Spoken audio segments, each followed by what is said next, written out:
evening, everyone. We're living in bubbles, and in our generalizations, stereotypes, and labels, we place people in buckets. Bucket after bucket, so we stop seeing people as people, and we start seeing them as groups. We do it to ourselves, we do it to our enemies, and we do it to people who we perceive as our enemies. But no two people are the same. As human beings, we have a common experience in the world in terms of being human, of being conscious. But we have very particular experiences that give each of us a nuanced perspective on the world. And it's on us, it's on our generation, to diagnose what experiences make a certain person's life choices more convenient and help them see themselves out of it. See, the best way to learn isn't by reading books or sitting in lectures.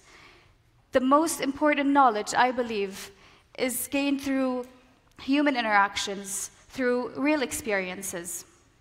This is why I co-founded Yalla Talk with an Israeli at OGS, to bridge the gap between or even beyond Palestine and Israel, the language barrier that prevents us from understanding the other.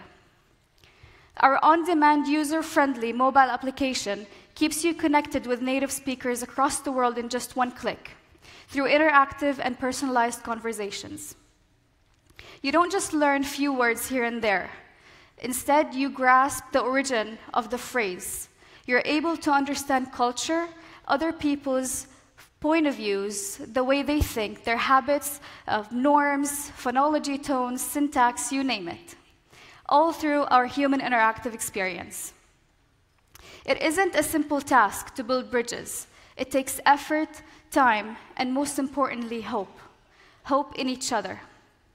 You see, young Palestinians hold the majority within the Palestinian people, and their narrative is overwhelmed with frustration and absent of hope. Implications from decades of military occupation has imposed geographic restrictions, social fragmentation, and an overall marginalization that has effectively extinguished the prospect of a life that is deemed normal. UNICEF reports that adolescents are becoming more prone to aggression, rebellion, risk-taking behavior, frustration, hopelessness, and withdrawal. Hopelessness. They are, or more like we are, overwhelmingly dissatisfied with our life, and our future is dependent on a positive mentality. A positive outlook is what is missing. Hope is what is missing. And I'm sure everyone here has lost hope at some point. I know I have.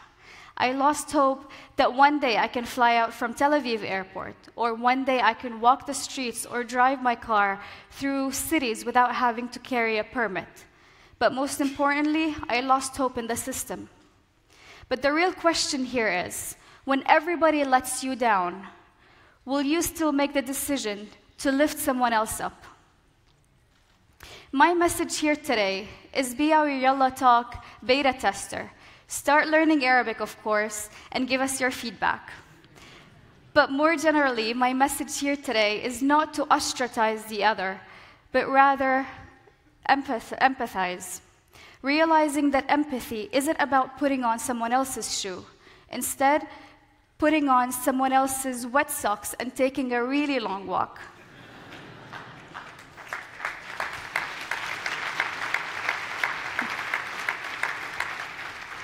This kind of empathy allows us to maintain our dignity even when the belligerent berate us.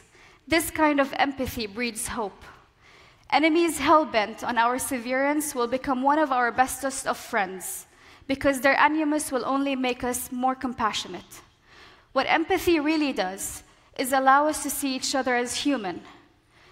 Before we're terrorists or freedom fighters, we're humans. Before we're Celtics or Wizards, before we're moderate, liberal, or conservative. And it's that humanism that enables us to excavate what's left of hate and eliminate its excessive waste. It's that humanism that Edward Said so eloquently put as the only or final resistance against the inhuman practices and injustices that disfigure human history. So let's make this practical with 3 simple items, because people tend to think in threes. The 3 pyramids, the 3 musketeers, past, present, future, Father, Son, and Holy Spirit, you name it. So 3 action items. Empower OGS by raising awareness about the program. Be our Yalla Talk beta tester and share your feedback. Visit the other side, not once for tourism, but twice for the experience. Don't just spend the day strolling down my streets, and instead step so far out of your bubble or your comfort zone so that one day the world will look at you and me creating our own bubble. And it doesn't matter what we call this bubble as long as we're in it together.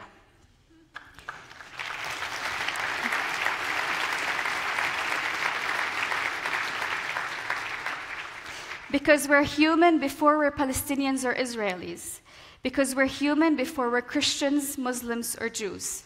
This will be our narrative.